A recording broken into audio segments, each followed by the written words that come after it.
Mesdames et messieurs, bonjour. Nous sommes en direct du ministère de la Sécurité et de la Protection civile pour le point de presse quotidien sur le coronavirus en Côte d'Ivoire. Aux internautes et aux médias présents ici, merci de votre fidélité et surtout de votre intérêt pour la bonne information. Je suis Bakary Sanogo, directeur du Centre d'information et de communication gouvernementale. Comme c'est désormais la pratique, nous aurons bien entendu un point de situation sécuritaire, un point de situation sanitaire, mais surtout, nous aurons ce point de la situation avec ce que tous les Ivoiriens ont constaté hier dans la commune de Yopougon avec les actes de vandalisme. Pour cela, donc, nous allons commencer ici cette session avec le ministre de la Sécurité et de la Protection civile, le général Vagondo Diomandé, qui sera suivi par le ministre de l'Emploi et de la Protection sociale. D'autres interventions auront bien entendu lieu avec le directeur général de la Santé, le professeur Mamadou Samba, et certainement aussi le point de la situation au niveau du couvre-feu. Voilà, pour commencer donc, Monsieur le ministre, le général Vagondo Diomandé, ministre de la Sécurité et de la Protection civile, vous avez la parole.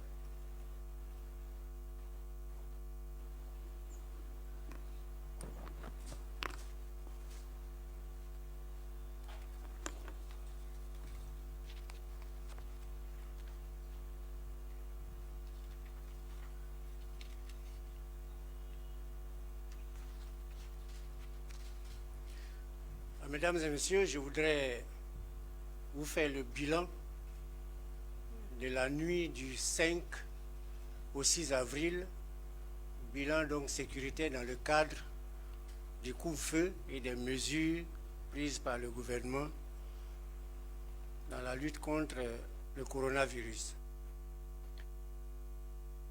Alors pour la nuit du 5 au 6 avril 2020, sur toute l'étendue du territoire, il y a eu 16 personnes interpellées pour violation du couvre-feu.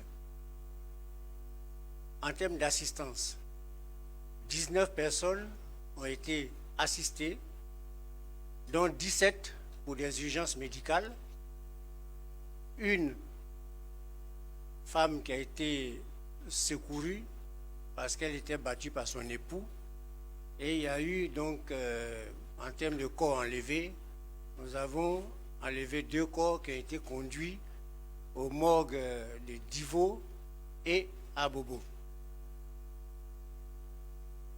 Alors, le point global, depuis le 24 mars jusqu'à aujourd'hui, nous avons interpellé 538 personnes pour violation du couvre-feu. Les engins, il y a eu 79 véhicules, motos et tricycles qui ont été mis en fourrière. Les personnes assistées, au total, il y en a eu 122. Et le nombre de corps enlevés, nous sommes à 125. Mais dû essentiellement à des décès naturels. Alors je voudrais saisir cette occasion pour faire un point sur les incidents qui se sont produits à Yopougon hier soir et ce matin. Il est important que chacun de nous comprenne et surtout s'approprie les mesures que le gouvernement prend dans le cadre de la lutte contre cette pandémie. Il est question de mettre en place des centres de dépistage. Il y en a 13 au total qui sont disséminés dans différents quartiers d'Abidjan, dont Yopougon. La construction de ces centres-là répond aux besoins pour le gouvernement de répondre aux urgences sanitaires dans ces cas de figure et pour procéder au dépistage de toutes les personnes qui présentent des signes et faire en sorte que les gens n'aient pas à se déplacer pour aller très loin de leur domicile. Alors, hier soir, à Yopougon, le chapiteau qui devait abriter le centre a commencé donc à être érigé, et sans que l'on ne s'y attende, une bande d'individus très excités se sont donc rués sur le centre, sur le site du stade de la BAE, et se sont mis à saccager le matériel qui devait servir à la construction du centre. Je crois que vous avez vu que certains, malheureusement certains de nos compatriotes, qui ont leurs raisons personnelles et que je tiens à dénoncer sur les réseaux sociaux, ont fait croire que ces centres-là avaient une autre destination que celle de mettre en place un dispositif de réponse adapté pour gérer la situation que nous sommes en train de vivre. Des individus, je me permets de le dire, qui n'ont pas eu le temps de la réflexion, se sont rués sur ces centres et sont allés le détruire. Je tiens à rappeler aux uns et aux autres que l'État assumera en toutes circonstances ses responsabilités de sécurisation, de soins aux populations, et par conséquent, ce genre de comportement ne saurait être toléré. Ce matin encore, des individus se sont encore levés pour aller manifester, tentant de s'opposer à la construction de ce site. Nous avons engagé les forces de police. Cette opération s'est soldée par l'interpellation, pour le moment, je dis bien pour le moment, de 21 personnes qui seront présentées devant les juridictions et qui vont pleinement assumer les conséquences de leurs actes. Les enquêtes continuent. Et je le dis et je le répète, ce genre de comportement ne sera pas toléré. Il s'agit de la sécurité globale de notre pays, il s'agit de la santé de chaque individu. Ce n'est pas parce qu'on ne fait pas de signes de maladie qu'on n'est pas malade. Et ce n'est pas parce qu'on n'est pas malade qu'on doit empêcher les autres d'avoir accès aux soins auxquels ils ont droit. Je le dis avec toute la fermeté. Tous ceux qui vont s'ériger, en tout cas qui vont se démarquer à travers ces comportements-là, seront interpellés. J'insiste et je pense que c'est le lieu de rappeler aux uns aux autres que cette maladie n'a pas de couleur. Cette maladie n'a pas de parti politique. Cette maladie n'a aucune distinction. L'État fait tout pour mettre en place les moyens de nous protéger contre cette pandémie. Il se trouve malheureusement des individus qui n'ont rien compris et qui poussent les jeunes gens dans la rue. J'en appelle à l'esprit civique de chacun pour qu'ensemble, nous puissions mettre hors de nos frontières cette pandémie qui n'a fait que trop de morts. Je vous remercie.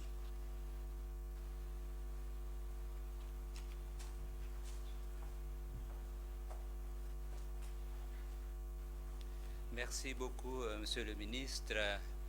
Je sais que vous aurez beaucoup de questions tout à l'heure. En attendant d'arriver à vos questions, je voudrais ici inviter un autre membre du gouvernement, en la personne de M. Pascal Kwaku Abina, ministre de l'Emploi et de la Protection sociale.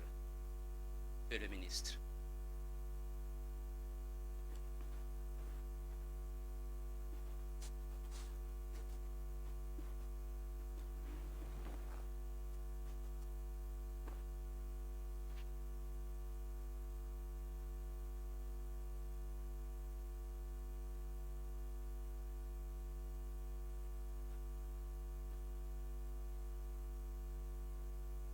Bonsoir, mesdames et messieurs.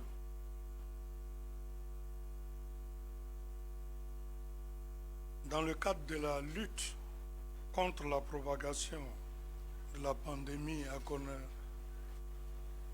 coronavirus, mon département ministériel est très engagé dans les actions en lien avec ses attributions dans le domaine de la protection sociale, du travail et de l'emploi. Au niveau de la protection sociale, des actions de proximité ont été menées à l'intention des profils vulnérables et de façon plus spécifique des personnes âgées, une des principales cibles visées par cette pandémie.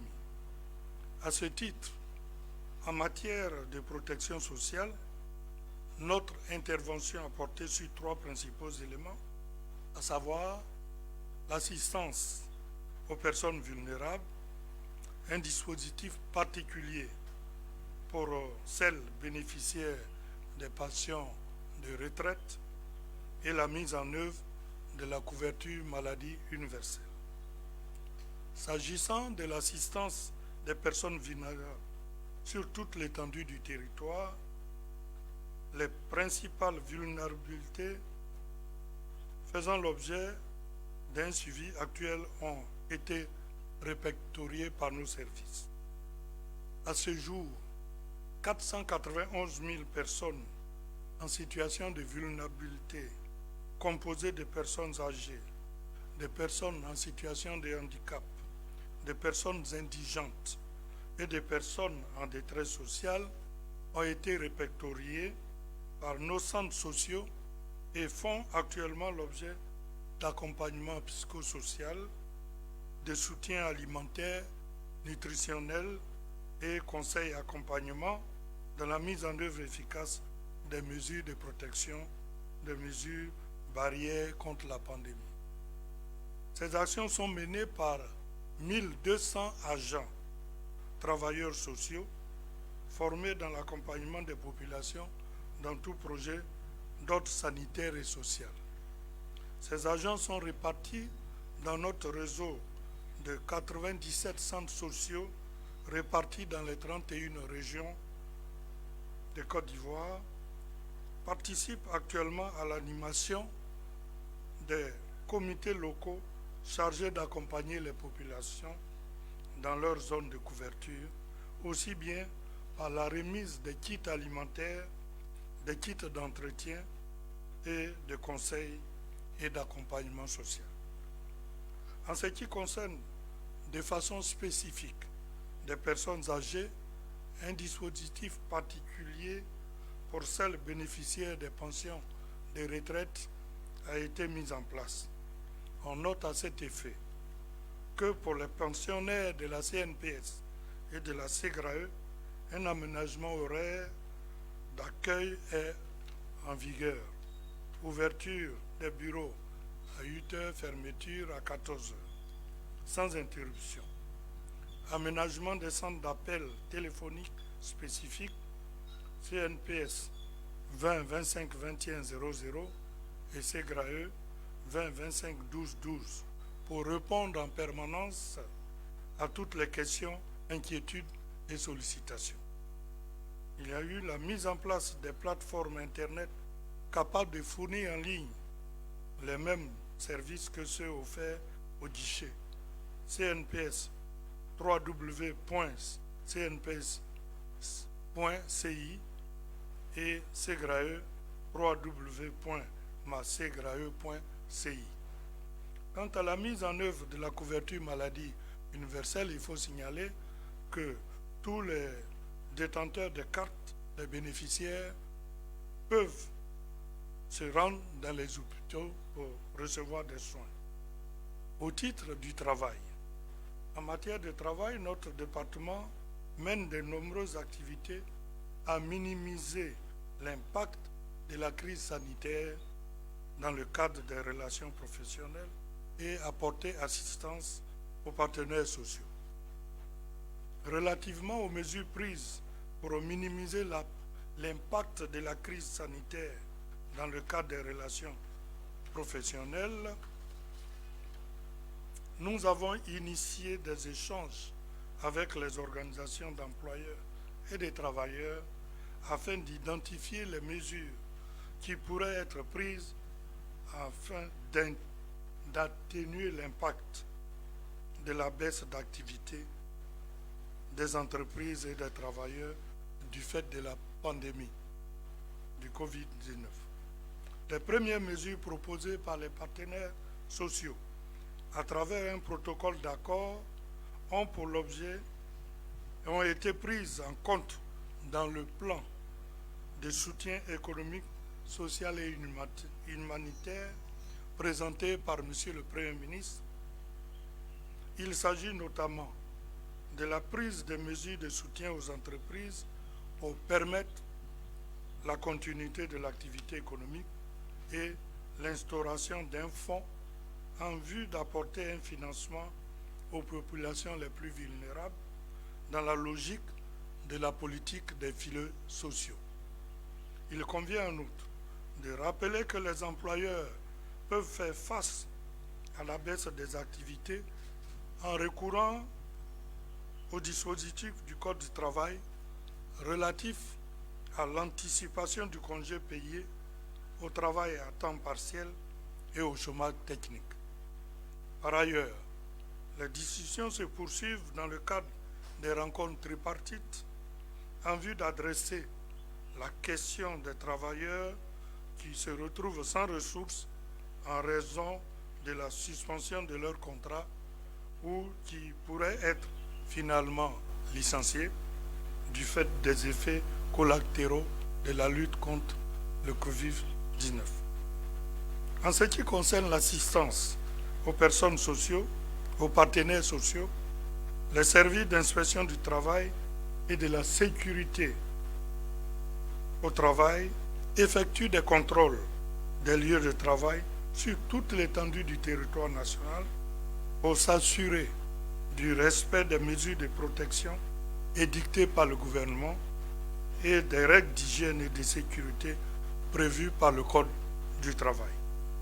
À cet effet, les services ont été équipés en matériel de protection et sillonnent quotidiennement les entreprises et les unités de l'économie informelle pour veiller à la protection de la santé et de la sécurité des travailleurs, à une organisation de travail qui se conforme au contexte de la crise.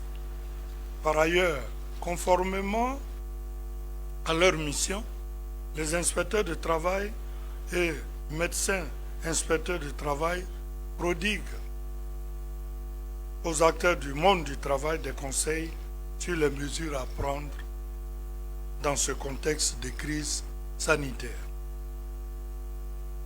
Au niveau de l'emploi, dans le domaine de l'emploi, une analyse a été faite, en effet, en lien avec le ministère du Plan et du Développement, à travers l'INS, et le ministère de la Promotion de la Jeunesse et de l'Emploi Jeune, via l'Agence Emploi Jeune, une analyse de l'impact probable de la pandémie du Covid-19 sur la situation de l'emploi en Côte d'Ivoire a été faite.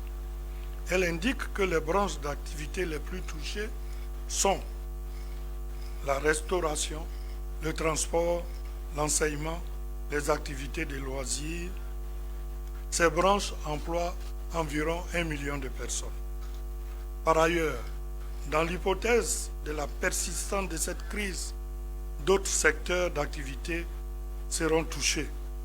Il s'agit notamment du commerce de détail, des activités de production, de l'artisanat, les coiffeurs, les pressings, les ouvriers du bâtiment et l'hôtellerie. L'analyse indique que la plupart des personnes impactées par cette crise sont des travailleurs indépendants. Plus de la moitié, 52% de ces personnes sont des jeunes entre 16 et 34 ans. 90% de ces personnes exercent des activités dans le secteur informel. une étude plus globale sur l'impact de la pandémie sur la pauvreté, les vulnérabilités et l'emploi est prévue avec l'appui de nos partenaires au développement. Avec la Confédération générale des entreprises de Côte d'Ivoire, CGCI, et l'intersyndicale des acteurs de l'économie informelle, les rencontres sont envisagées en vue de recueillir leurs différentes préoccupations et leurs propositions de mesures à mettre en œuvre.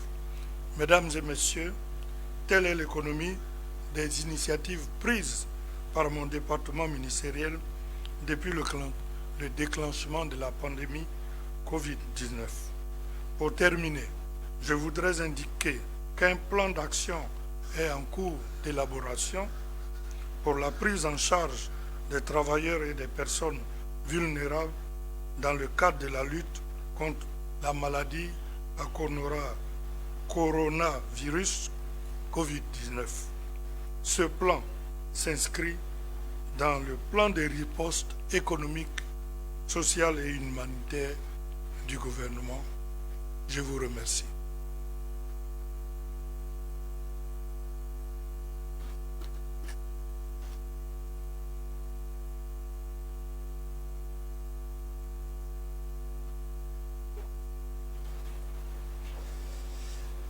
Merci beaucoup. Vous venez d'entendre M. Pascal Kwaku Abina, ministre de l'Emploi et de la Protection civile.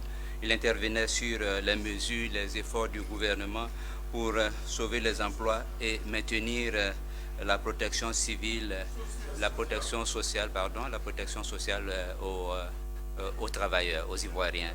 Et maintenant, je voudrais ici accueillir M. Sidi Tiemoko Touré, ministre de la Communication, des médias, porte-parole du gouvernement. Monsieur le ministre.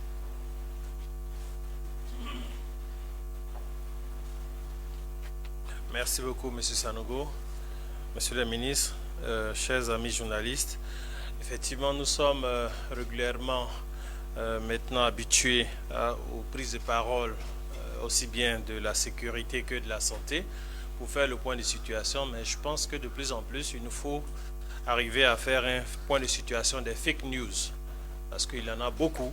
Je pense qu'il est important que nous puissions souvent faire un zoom sur ces mauvaises informations qui circulent malheureusement en Côte d'Ivoire. Et ceci depuis l'annonce du premier cas de coronavirus en Côte d'Ivoire. Et donc vous me donnez l'occasion d'ailleurs d'appeler à plus de responsabilité et à la discipline chacun et chacune de nous en Côte d'Ivoire. Donc dans la liste des fake news, les uns et les autres s'interrogent sur l'engagement du président de la République. Ceci tombe de tout sens parce que c'est ce dernier d'ailleurs, le président de la République, qui est en avant-pointe dans la lutte contre le coronavirus en Côte d'Ivoire. Et d'ailleurs, il reçoit de façon quotidienne la situation de la lutte par rapport à la mise en œuvre du plan de riposte. Il reçoit ces situations quotidiennes. Et complémentairement d'ailleurs, il reçoit aussi l'avis du comité d'experts à travers le ministre de la Santé qui est en charge de gérer tous ces différents aspects. Donc, nul n'est besoin d'augmenter une polémique inutile, alors que là, nous avons besoin plutôt de travailler ensemble pour pouvoir bouter hors de la Côte d'Ivoire le phénomène de coronavirus. Il est arrivé aussi que les uns et les autres s'interrogent sur l'engagement du Premier ministre dans cette lutte. J'aimerais juste vous rappeler que malgré son indisponibilité physique, le Premier ministre a marqué une disponibilité exceptionnelle d'un point de vue numérique, puisqu'il a été de toutes les tâches à travers l'utilisation de la technologie pour tenir des séances de travail par vidéoconférence avec tous les différents partenaires techniques et financiers, tous les différents départements ministériels pour concocter ce plan de 1700 milliards de francs CFA qui s'opérationnalise aujourd'hui à travers les différents départements ministériels. Donc aujourd'hui avec la technologie on peut beaucoup de choses et le Premier ministre en a fait la démonstration. J'aimerais aussi profiter pour relayer le message du ministre de l'économie numérique qui nous invite et invite toutes les entreprises tant que nécessaire à utiliser la technologie pour pouvoir continuer à exercer et à développer leurs activités. Quant à l'action du gouvernement, j'aimerais aussi insister sur le fait que l'action du gouvernement dans son ensemble ne saurait souffrir de quelques défauts que ce soit. Nous sommes tous engagés, tous les membres du gouvernement, autour du ministre de la Santé, puisque c'est un problème sanitaire, mais aussi autour du ministre de la Sécurité qui est en pole position pour la gestion de l'état d'urgence. Nous sommes tous engagés de façon solidaire pour mener cette opération de combat contre le coronavirus. Et donc l'action du gouvernement ne saurait faire défaut à tous les différents acteurs, où qu'ils soient, pour nous permettre d'avancer dans ce chantier. Il y a eu dans les réseaux sociaux une problématique relativement au centre d'appel 119 qui a été mise en place. J'aimerais juste rappeler à l'attention des uns et des autres que la contractualisation et la mise en place de ce nouveau centre d'appel 119 a été fait de façon concertée entre les membres du gouvernement et la compagnie de téléphonie mobile qui en a la charge sur une courte période. Et donc c'est une opération qui est transparente et qui s'opérationnalise justement, qui a permis de répondre aux nombreux appels de nos concitoyens en matière d'information et de sensibilisation, mais surtout d'orientation quand ils sont en phase de doute par rapport à des symptômes qu'ils ressentent dans leur quotidien. Donc c'est véritablement quelque chose qui est concerté. Hier, le directeur de la santé a parlé des bons chiffres sur la pandémie. Vraiment, je ne vois pas l'utilité d'un tel débat parce que ces personnalités qui passent ici à ce podium, qui font l'exercice quotidien d'informer nos différentes populations, sont des personnalités hautement responsables, qui prennent la pleine mesure de leurs responsabilités par rapport à cette pandémie qui nous assaille aujourd'hui. Donc, accordons-leur le bénéfice de croire en ce qu'ils disent, parce que ce sont des experts. Et donc, ils ne ménagent aucun effort jour et nuit, surtout le personnel de santé. Ils ne ménagent aucun effort jour et nuit pour pouvoir nous sauvegarder des vies. Donc, croyez en ce qu'ils disent, croyez en l'action du gouvernement et pour le bénéfice de toutes les populations. Il y a eu une polémique aussi sur les dons qui sont annoncés de part et d'autre. Je pense que sur ce sujet, il faut juste relever que ceci est tout à fait naturel et est très africain. Quand il y a des situations de vulnérabilité, automatiquement la solidarité nationale s'organise. Et c'est en cela que quand nous voyons des leaders politiques et même des leaders communautaires, différents cadres se mobiliser pour accompagner l'action nationale de solidarité, je pense que ceci ne peut être qu'encouragé. Parce qu'en ce moment-ci, nous avons besoin de grande solidarité entre nous et cela doit être relayé le plus possible. Il n'y a pas aussi là matière à polémique.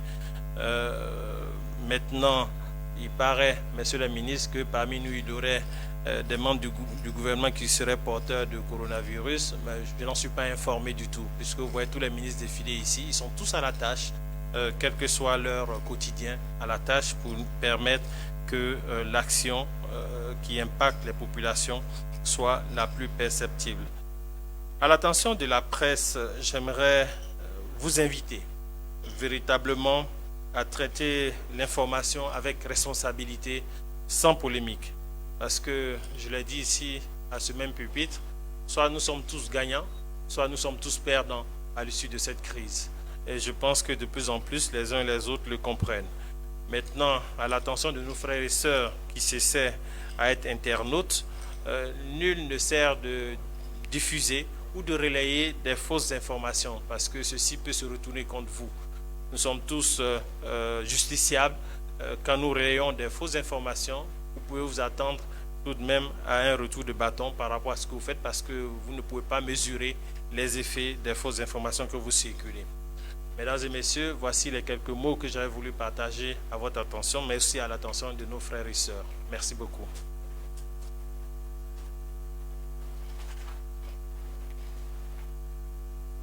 Merci beaucoup, Monsieur le ministre, sur cette intervention essentiellement axée sur les fake news. Comme le dit Monsieur le ministre, les fake news, il y en a eu, il y en a, il y en aura toujours. Donc, rester serein, aller à la bonne source de l'information, comme l'a indiqué Monsieur le ministre. Et maintenant, nous allons accueillir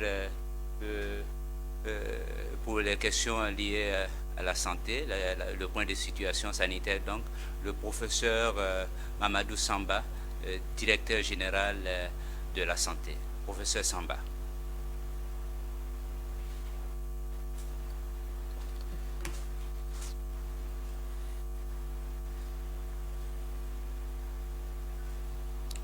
Monsieur le ministre. Aujourd'hui, mon point sera en 2 points. Le premier élément sera sur l'évolution de la situation et le second sur l'actualité, notamment les sites de prélèvement.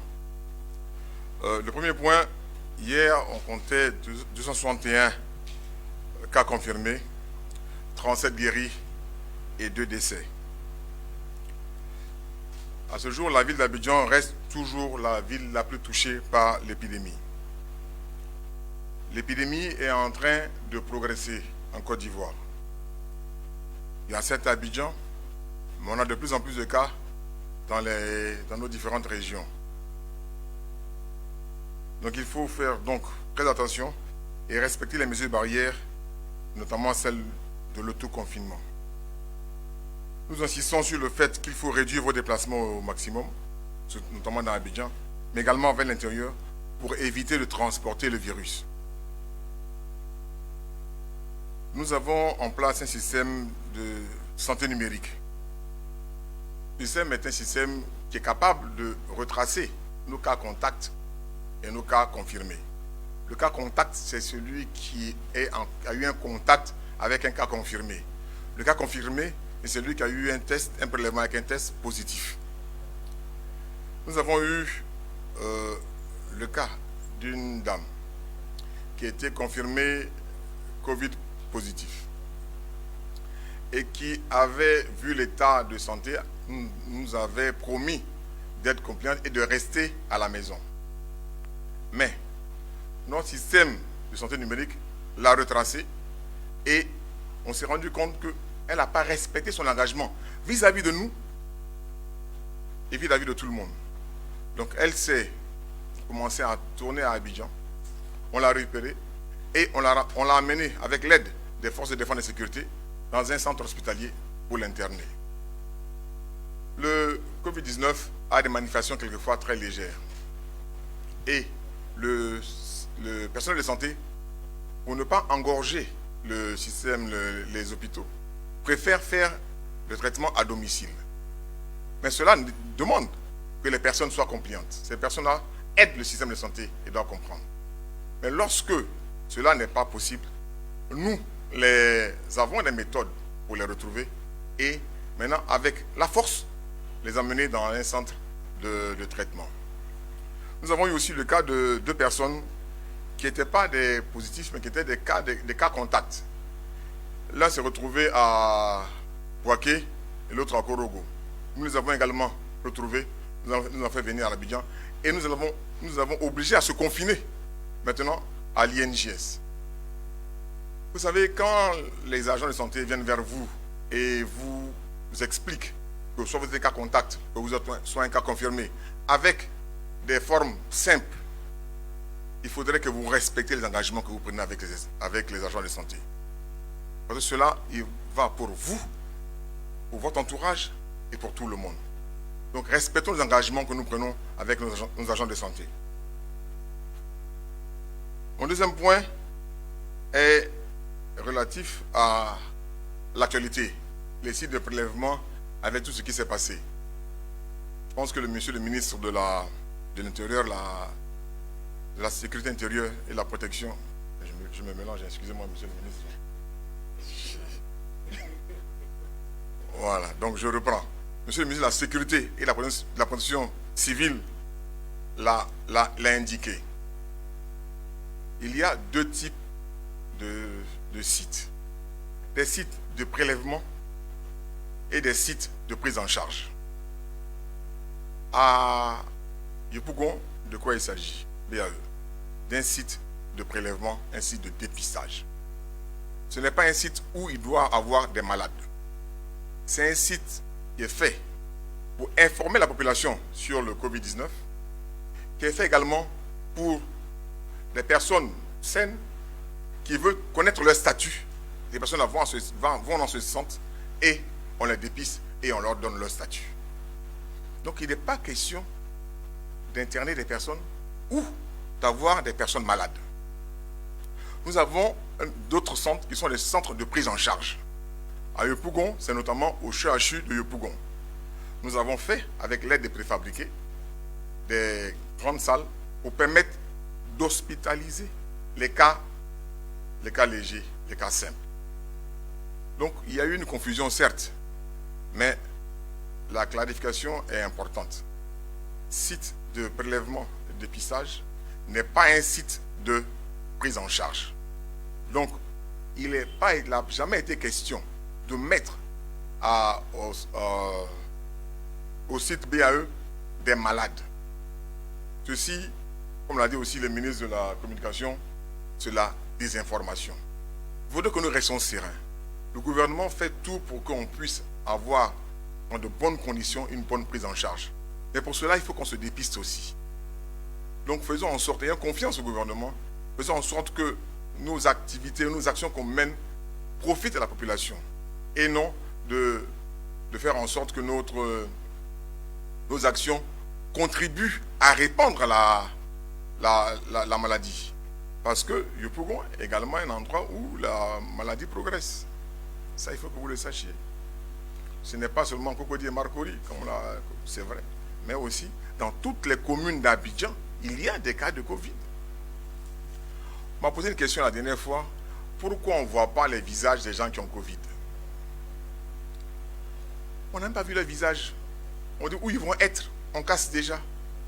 Comment voulez-vous, dans un tel pays, que les gens peuvent témoigner à visage découvert qu'ils ont le Covid? Donc il faudrait aussi que nous soyons tous responsables face à cette pathologie.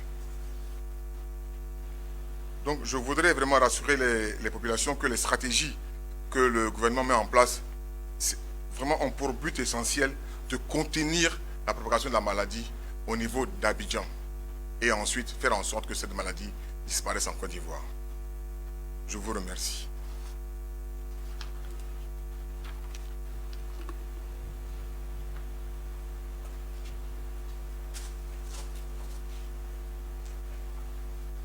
Merci beaucoup au professeur Samba pour cet éclairage. Et maintenant, nous allons passer à la série de questions-réponses. Je vois déjà des mains là-bas. Nous allons prendre une série de 5 questions. Une question par intervenant. Ça nous donnera l'occasion de donner la parole à tout le monde. Oui, madame. Je signale que nous prenons également des questions d'internautes. J'en ai déjà ici sur mon téléphone. Oui, allez-y, madame. Merci beaucoup. La première question, c'est pour le ministre, le général. Monsieur le ministre, je voulais savoir pourquoi, quand le site a été mis en place, il n'y a pas eu d'agent de sécurité pour sécuriser le site, bien évidemment, pour ne pas que ce qui s'est passé se produise. Qu'est-ce qui explique cela? Et au professeur Samba, je voudrais savoir ce qui s'est passé à Yopougon. Quelles peuvent être les conséquences sur la propagation du virus? Pour que la population prenne conscience, parce qu'on vient d'avoir des images qui disent qu'il y aurait de tels actes aussi, semblables à Koumansi. C'est vrai ou pas? Je dis, on aurait eu des informations tout à l'heure par rapport à cela. Quelles peuvent être les conséquences de ces actes-là? Au ministre de la Communication, M. Sidi, l'action du gouvernement a été mise en cause dans ce qui s'est passé à Yopougon, dans les événements de Yopougon. Une partie de l'opinion accuse le gouvernement de ne pas avoir communiqué. Et aujourd'hui, sur le plateau de la RTI, le professeur Samba a dit ceci: nous avons peut-être manqué de pédagogie. Alors, s'il y a une action gouvernementale, qu'est-ce qui s'est passé pour qu'il n'y ait pas de fusion, de communication en votre sein? Parce que c'est l'image que le peuple, une partie du peuple retient. Merci. Je me nomme Corona Sekongo, Business 24. Ok, ça fait déjà 3 questions. Vous avez posé 3 questions. 2 autres questions. Pour faire 5, j'ai ici une question d'un internaute. À en croire, à en croire les populations en colère, tolérer l'installation d'un centre de dépistage à proximité de leur lieu d'habitation serait exposer les riverains à cette maladie connue pour être à la fois très dangereuse et contagieuse. Quelle solution alternative prévoit le ministère de la Santé? Donc ça fait 4. Je prends une question. Une question, s'il vous plaît. Monsieur Léton, par ici. Mahama Traoré de la RTI. Oui, allez-y. J'allais poser une question à monsieur le ministre de l'Emploi et de la Protection sociale. C'est de savoir concrètement et plus précisément qu'est-ce qui est prévu pour les personnes dont les emplois sont menacés durant cette période de crise sanitaire. Je veux qu'il aille un peu plus dans le détail. Voilà, et en rapport avec la question au ministre de la Sécurité, ce n'est pas vraiment une 6e question, mais c'est presque la même question. Comment expliquer la destruction du matériel en plein état d'urgence et dans une zone comportant une brigade de gendarmerie et un poste de police? Monsieur le ministre général Wagono Diomande, vous avez la parole.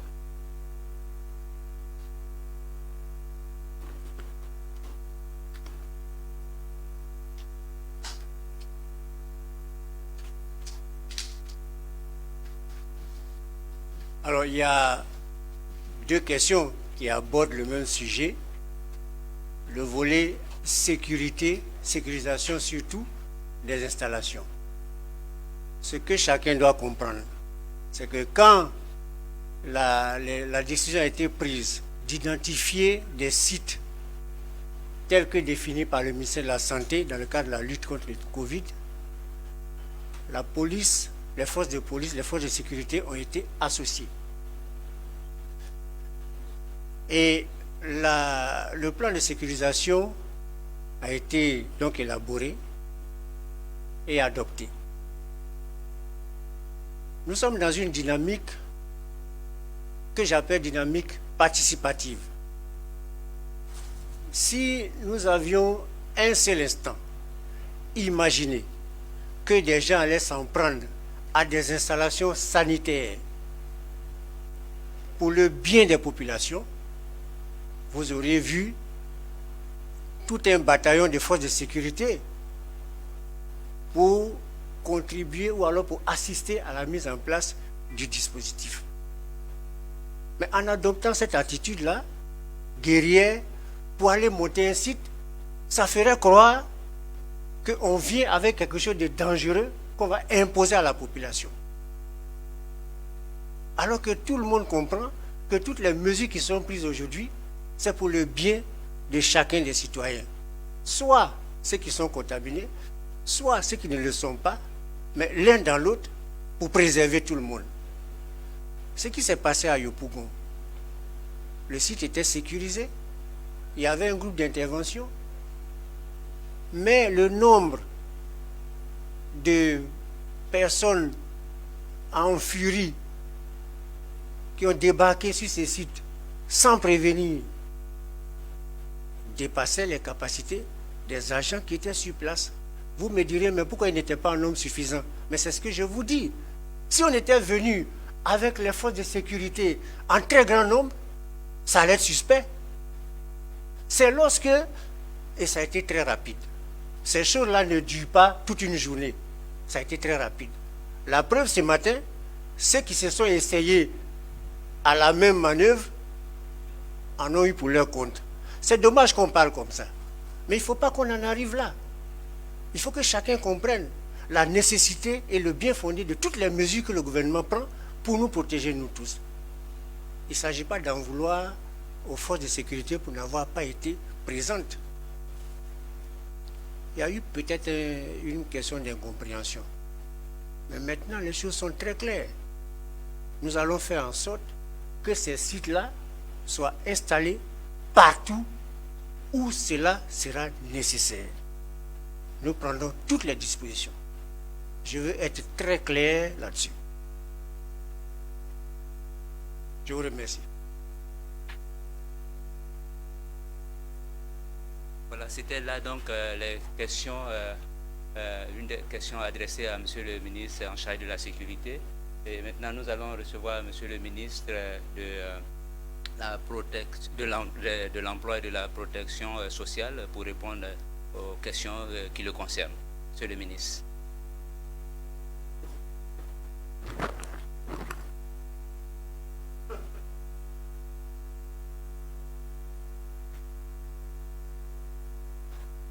La question de notre ami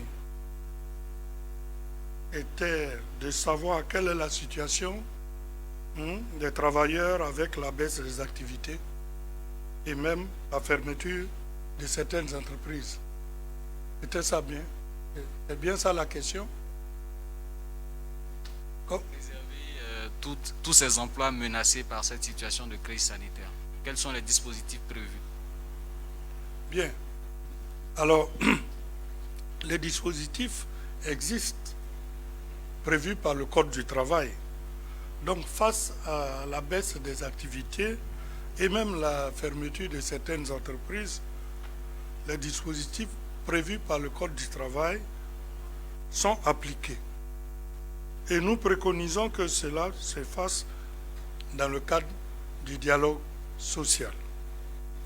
En accord avec les organisations d'employeurs et de travailleurs, nous recommandons que les mesures soient prises pour pallier afin de permettre aux travailleurs de disposer des revenus le plus longtemps possible. À savoir 3 mécanismes, si je peux m'exprimer ainsi. L'anticipation du congé payé, le travail à temps partiel et le chômage technique. L'anticipation du congé payé, c'est la période où le congé la période du congé n'est pas arrivée, le travailleur demande ou l'employeur demande au travailleur d'aller en congé. Il perçoit son salaire. Ou bien mettre en œuvre le travail à temps partiel. On réduit donc ici le temps de travail et conséquemment on réduit le salaire d'autant. Et enfin, c'est le chômage technique qui lui consiste à un arrêt du temps de travail. C'est deux mois. Et là, le travailleur est donc au chômage technique. Ensuite, si la situation devait perdurer, on reconduit à 4 mois. Et dans ce cas-là, avec une concertation, l'accord du salarié, il ne percevra que le tiers de son salaire brut. Donc voilà les mesures qui sont préconisées, comme je l'ai dit, par le Code du travail lui-même. Merci.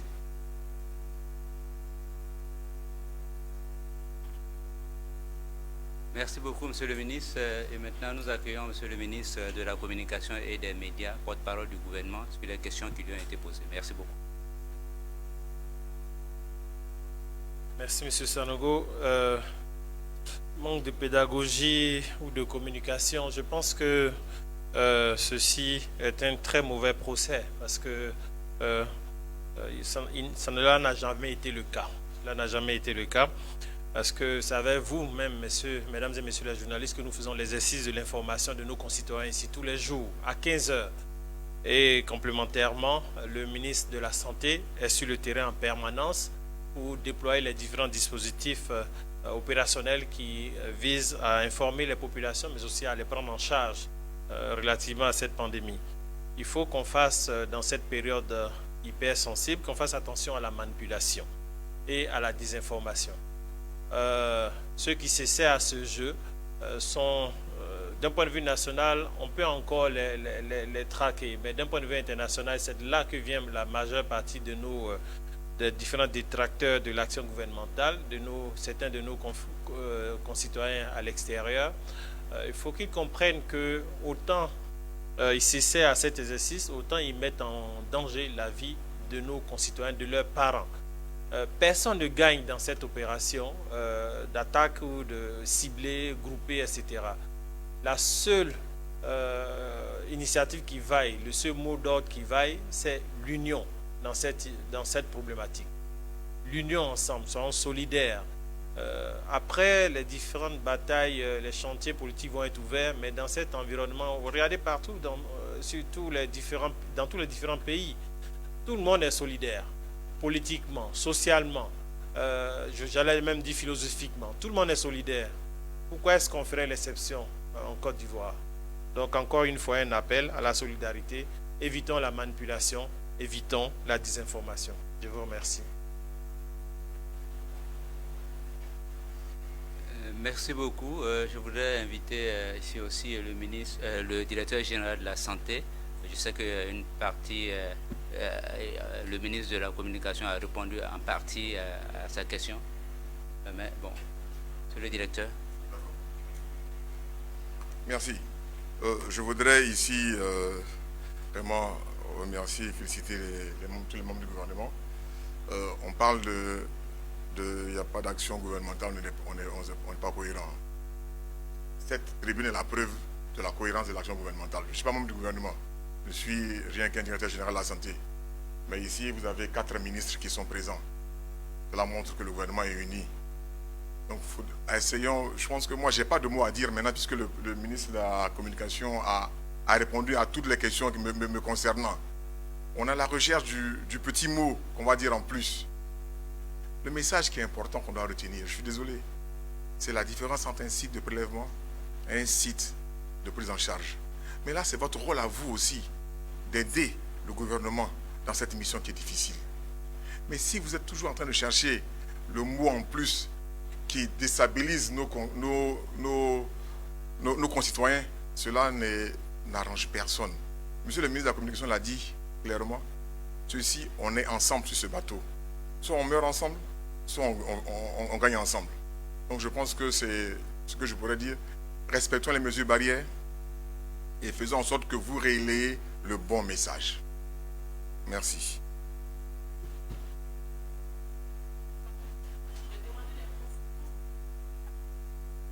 Mais c'est du vandalisme. Madame. Non, si, je comprends, mais je vais arriver. C'est un acte de vandalisme. Il y a deux possibilités. On a le fait que les personnes n'ont pas respecté les consignes du gouvernement. Il y a le fait que quand on va casser, la distanciation sociale de 1 mètre n'est pas effective. Cela veut seulement dire qu'on est en train de creuser le lit pour que la maladie se répand. Mais pourquoi on a fait le centre? C'est ça mais je pense que les questions que vous posez doivent avoir un intérêt pour notre population. Le centre a été créé pour que les personnes puissent se dépister. C'est ça qui est l'intérêt. Revenons à ce qui est essentiel pour la Côte d'Ivoire. C'est qu'est-ce qu'on fait pour contenir l'épidémie? Le gouvernement a décidé de faire des centres de prélèvement, de dépistage volontaires. Ce n'est pas obligatoire, c'est volontaire. Les personnes vont aller s'informer sur le Covid. Au lieu qu'on aille, que les personnes habitant Yopougon aillent jusqu'au plateau ou à Cocody se renseigner, on rapproche les structures sanitaires d'elles. Vraiment, je n'arrive pas à comprendre le débat qu'il y a autour de cela. Et surtout, vraiment, j'insiste, ce qui est important, c'est que l'État fait l'effort de rapprocher des populations les services de santé.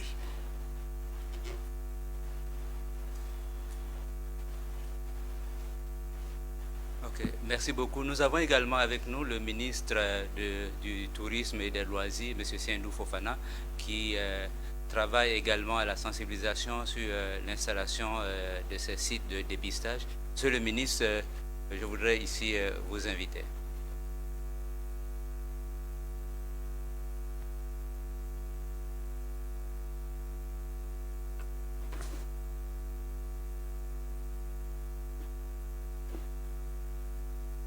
Je pense que l'essentiel a été dit et À l'entame, le ministre de la Sécurité et de la Protection civile a bien planté le décor.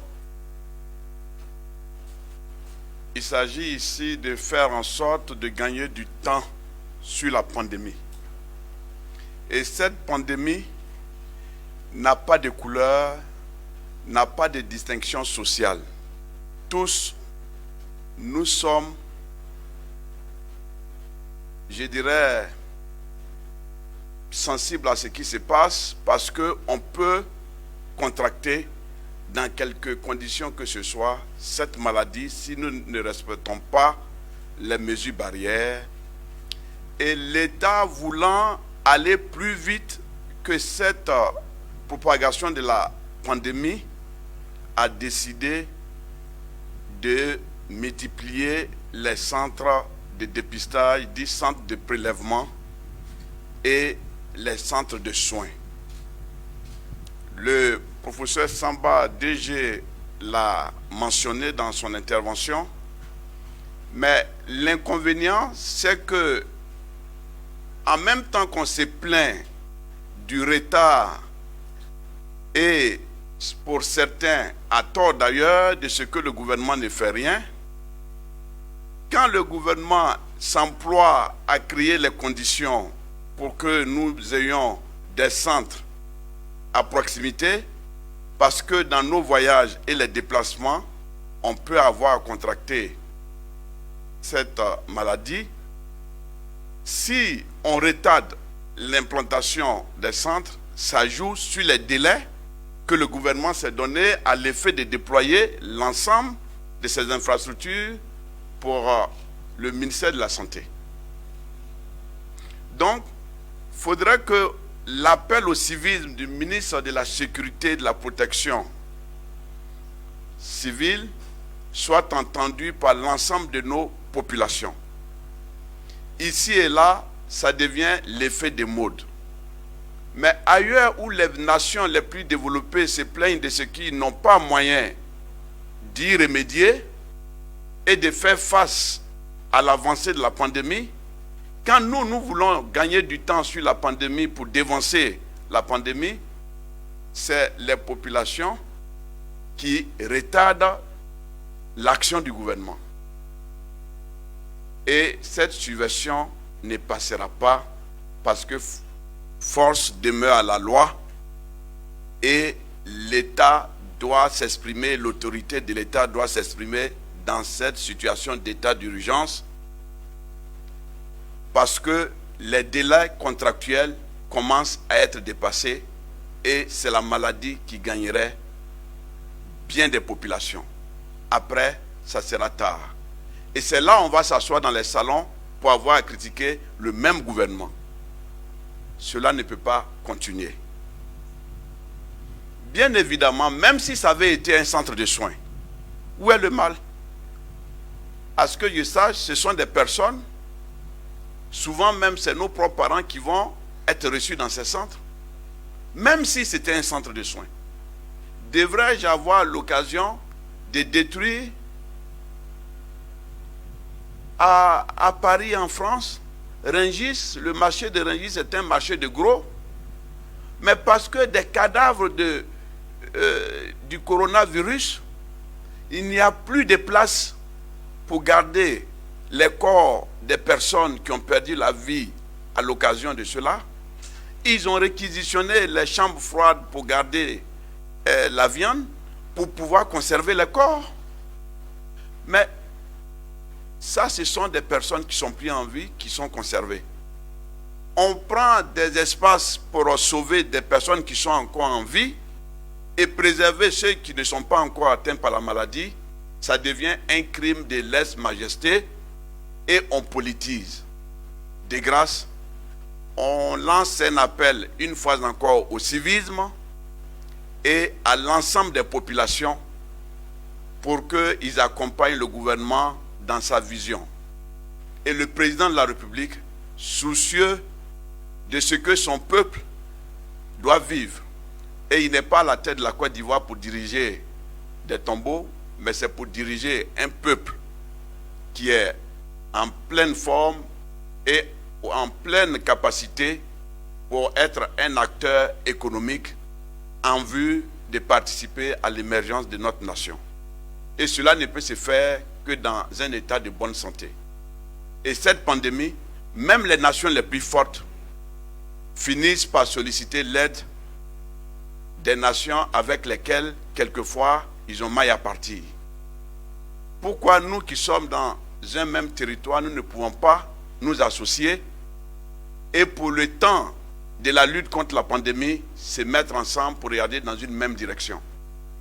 Parce qu'ensemble, on peut encore aller loin pour lutter contre ce mal qui ronge le monde.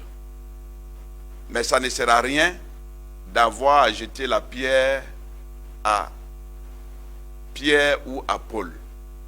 Je termine en disant, il va s'agir pour le gouvernement de réaffirmer son autorité en faisant ce qu'il y a de mieux pour le peuple.